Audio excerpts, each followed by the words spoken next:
On to the second week of La Vuelta 24. Sunday's demonstration from Adam Yates showed that the race is still very open and that Ben O'Connor will have to have eyes everywhere as he defends his red jersey. There are climbs to tackle practically every day until we get to Madrid, so it promises to be intense.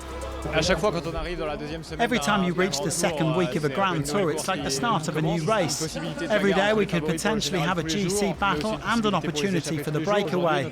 Today is a good one for the break, with a tricky climb at the start and a tricky climb at the end. It'll be very tough, but also very tactical. O'Connor leads by nearly 4 minutes and looks solid on Sunday. The Australian is just taking every stage as it comes. We've got a tricky day today, so I'm just excited to get the racing done, tick each day off as it comes, and see how long this story can last. What would be the ideal scenario of today's stage for you? Ideally, no one in the top 10 getting too far in front in the breakaway, and that's about it, to be honest. Primož Roglič remains O'Connor's biggest threat, but the Slovenian still has a lot of work to do.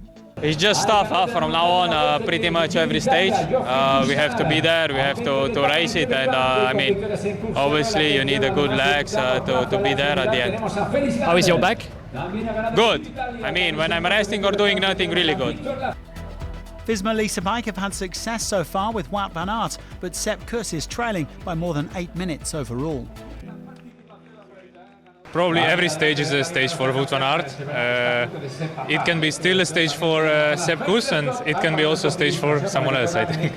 What is the best possible result for Sepp on GC? We have to see if he can go in a breakaway like Adam did, or how Richard Carapaz did, and then jumping a few places up. For sure, top 10 is available for him.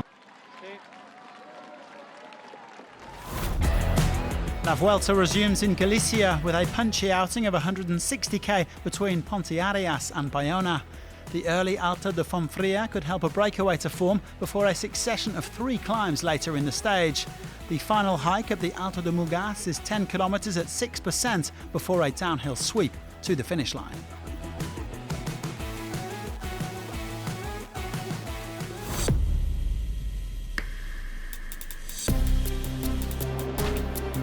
There was a lively start to the day's action, with lots of riders trying but failing to establish an early breakaway. Even on the first climb, it all kept coming back together, and the relentless pace saw lots of riders going backwards. One man was clearly on a mission though, and that was Wout van Aert. After a host of attempts, the Belgian got a small gap with Marc Soler and William Junior Lasserre. They reached the summit a few seconds clear of the peloton. 2 more men joined them after countering from the bunch, Quentin Paget and Yuri Holman. The average speed an eye-watering 44 kilometres an hour in spite of the climb. The peloton was still close to the leaders though, and the attacks just kept coming.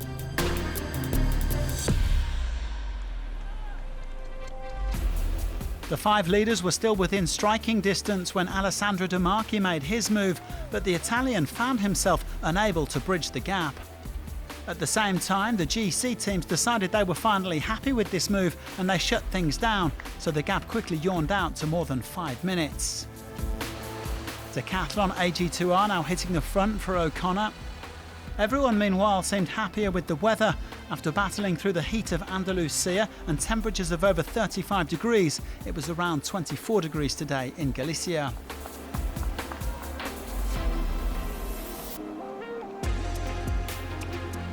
The peloton easing off again as the gap crept up to over 6 minutes on the Alto de Villachan.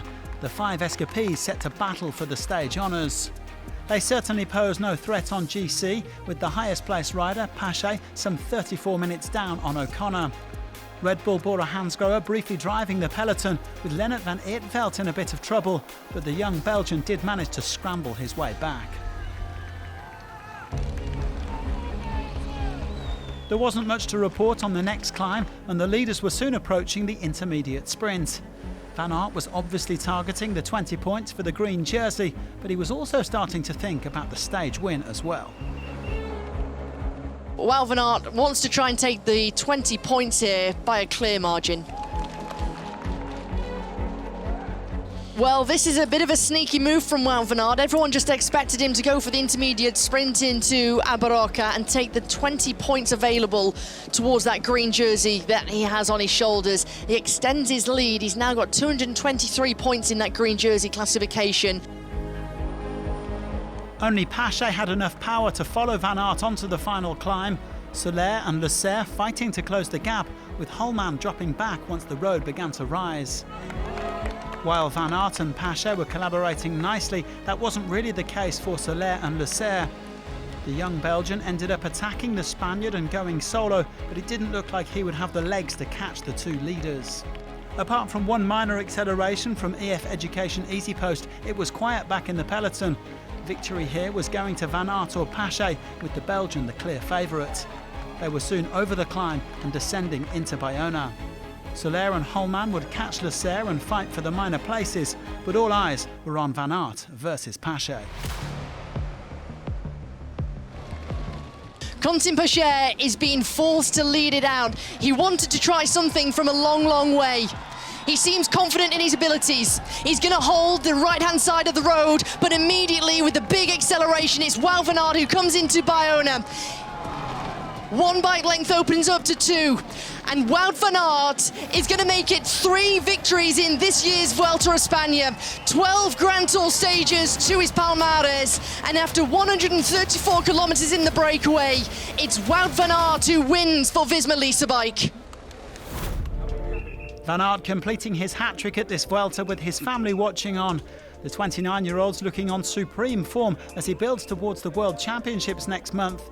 These performances are reminiscent of his previous showings at the Tour de France, notably in 2021 and 22. He is now just one shy of 50 career victories and will no doubt have opportunities to hit that milestone between now and Madrid.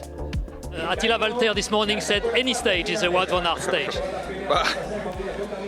That's a bit exaggerated, I would say, but yeah, it's nice in a race like this that you have a versatile profile, and when I end up in a situation like this, I always have a chance, and yeah, it's a very, very cool victory.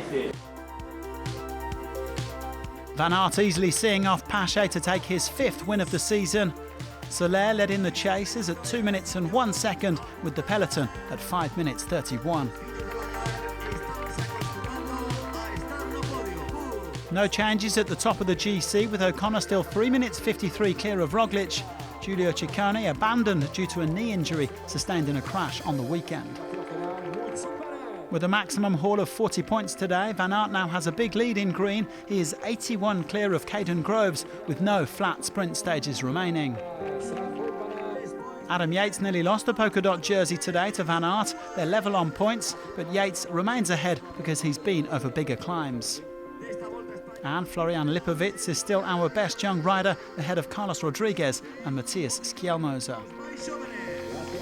Tomorrow's stage is another unpredictable one with 4 climbs, including a steep final hike that could see some GC action or perhaps another win for Van Aert.